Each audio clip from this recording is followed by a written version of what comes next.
Nama lengkapnya Adrian Setiawan. Ia adalah anak tunggal dari Hartono Setiawan, seorang pengusaha properti sukses yang membangun kerajaan bisnis dari nol.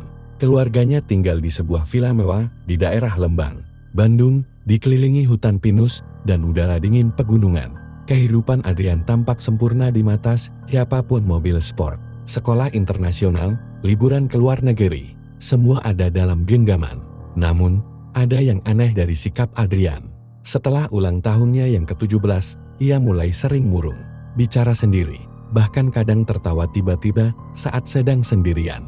Ibunya mengira itu hanya stres karena ujian sekolah, sementara ayahnya terlalu sibuk untuk peduli. Tapi pembantu rumah tangga mereka, Bu Rini, punya pandangan lain. Ia mengaku pernah melihat Adrian berjalan tanpa suara ke arah hutan belakang villa saat tengah malam, hanya mengenakan celana tidur dan mata yang kosong. Yang lebih mengejutkan, setiap pagi setelah kejadian itu, lantai villa ditemukan kotor oleh lumpur dan daun-daun basah. Jejak kaki besar dan berantakan kadang tampak dari pintu belakang ke kamar Adrian. Namun, ketika ditanya, Adrian selalu menyangkal telah keluar rumah. Puncaknya terjadi pada malam Jumat Kliwon. Kilat menyambar, hujan deras mengguyur, dan listrik padam. Tiba-tiba terdengar suara melengking seperti erangan binatang terluka. Diikuti suara pintu yang dibanting keras. Bu Rini yang mengintip dari balik jendela dapur melihat sesuatu yang tak akan pernah ia lupakan. Seumur hidup seorang anak lelaki yang berubah bentuk. Tubuhnya membesar, kulitnya dipenuhi bulu hitam pekat, dan wajahnya memanjang menjadi moncong. Dalam hitungan detik, Adrian telah berubah menjadi seekor babi hutan yang mengerikan. Lalu berlari ke dalam kegelapan hutan sambil mengeluarkan suara rendah yang menyayat. Keesokan paginya, Adrian tidak ditemukan dimanapun. Hanya ada bekas cakaran dalam di pintu belakang villa dan sisa pakaian yang robek tertinggal di tanah. Hartono menutup-nutupi kejadian itu dari media dan menyuruh semua pegawai diam. Namun rumor sudah terlanjur menyebar. Orang-orang percaya bahwa Adrian terkena kutukan karena perbuatan keluarganya di masa lalu. Tapi tidak ada yang tahu pasti. Sampai seorang pria tua datang 3 hari kemudian, mengaku sebagai kawan lama Hartono. Ia membawa sebuah benda aneh topeng kayu tua yang dililit tali hitam dan mengatakan bahwa benda itulah kunci dari segalanya. Namun sebelum ia sempat menjelaskan lebih jauh, pria itu tiba-tiba jatuh tersungkur.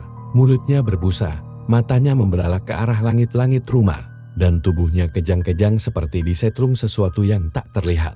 Hartono yang menyaksikannya langsung memanggil ambulans. Tapi sebelum bantuan datang, pria tua itu sudah tak bernyawa.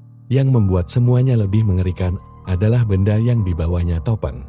Kayu tua itu tiba-tiba retak dan mengeluarkan bau anyir seperti darah dan tanah busuk. Bu Rini yang melihatnya langsung memekik dan bersimpuh ketakutan. Hartono tak punya pilihan selain mengubur benda itu. Diam-diam di belakang villa malam itu juga, berharap semuanya akan selesai. Tapi justru sejak malam itu, suara-suara aneh mulai terdengar dari dalam hutan. Suara geraman rendai, langkah kaki berat yang berlari memutari rumah, dan yang paling mengganggu suara Adrian memanggil-manggil ibunya. Dengan suara serak dan dalam seperti bukan manusia lagi, Setiawan jatuh, sakit karena stres dan rasa bersalah yang dalam. Sementara Hartono mulai mencari bantuan spiritual dari berbagai penjuru negeri. Salah satu paranormal yang dipanggil, Ki Mulyadi dari Gunung Merapi, langsung berkata saat masuk ke villa itu, "Keluarga ini telah melanggar perjanjian tua. Anakmu bukan berubah karena kutukan, tapi karena warisan." Hartono terdiam, wajahnya pucat. Ia tampak menyimpan sesuatu yang selama ini hanya ia dan masa lalunya yang tahu. Ki Mulyadi kemudian memulai ritual pemanggilan arwah leluhur. Dalam upacara itu, suara Adrian terdengar semakin jelas. Ia meminta pertolongan. Ia mengatakan bahwa ia terjebak di tubuh yang bukan miliknya, dan ayah harus menepati janjinya sebelum malam bulan purnama. Bu Rini yang diam-diam mendengarkan semuanya mengaku mendengar satu kalimat terakhir dari suara Adrian sebelum ritual itu terhenti mendadak. "Jika janji itu tak ditepati, bukan hanya aku yang akan menjadi binatang." Hartono akhirnya mengaku pada Ki Mulyadi bahwa saat awal membangun bisnisnya puluhan tahun silam, ia pernah melakukan pesugihan. Tapi bukan pesugihan biasa. Ia membuat perjanjian dengan roh penunggu hutan di belakang villa. menukar kekayaan dengan darah keturunannya saat dewasa. Adrian kini telah melewati usia 7 bulan. Perjanjian itu mulai menagih, dan malam bulan purnama tinggal 7 hari lagi. Hari-hari menjelang bulan purnama dipenuhi teror. Setiap malam, sosok babi hutan yang diyakini sebagai Adrian muncul semakin dekat ke villa. Suaranya bukan lagi sekadar erangan, melainkan jeritan, penuh amarah dan kesakitan. Para penjaga rumah mulai mengundurkan diri satu persatu. Hanya Bu Rini dan Ki Mulyadi yang masih bertahan, menemani Hartono yang kini tampak seperti orang yang kehilangan segalanya. Ki Mulyadi menyiapkan ritual terakhir, satu-satunya cara untuk menyelamatkan Adrian. Perjanjian harus ditebus dengan pengorbanan darah dari pihak yang membuat kesepakatan. Artinya, hanya Hartono sendiri yang bisa menebusnya. Di malam purnama itu, mereka melakukan upacara di tengah hutan, tepat di tempat Hartono dulu pertama kali membuat perjanjian. Topeng kayu tua yang telah dikubur itu digali dan diletakkan di tengah lingkaran sesajen. Ki Mulyadi membaca mantra pemanggil, dan dari semak-semak, sosok babi hutan besar muncul. Namun kini, tubuhnya terlihat setengah manusia, kulit sebagian telah kembali menjadi daging manusia. Namun wajahnya masih tertutup moncong. Matanya menatap Hartono, penuh luka dan rindu. Ki Mulyadi menyerahkan keris pusaka kepada Hartono dan berkata dengan suara pelan, "Tebuslah dosamu sebelum semuanya hilang." Dengan gemetar, Hartono menusukkan keris itu ke dadanya sendiri.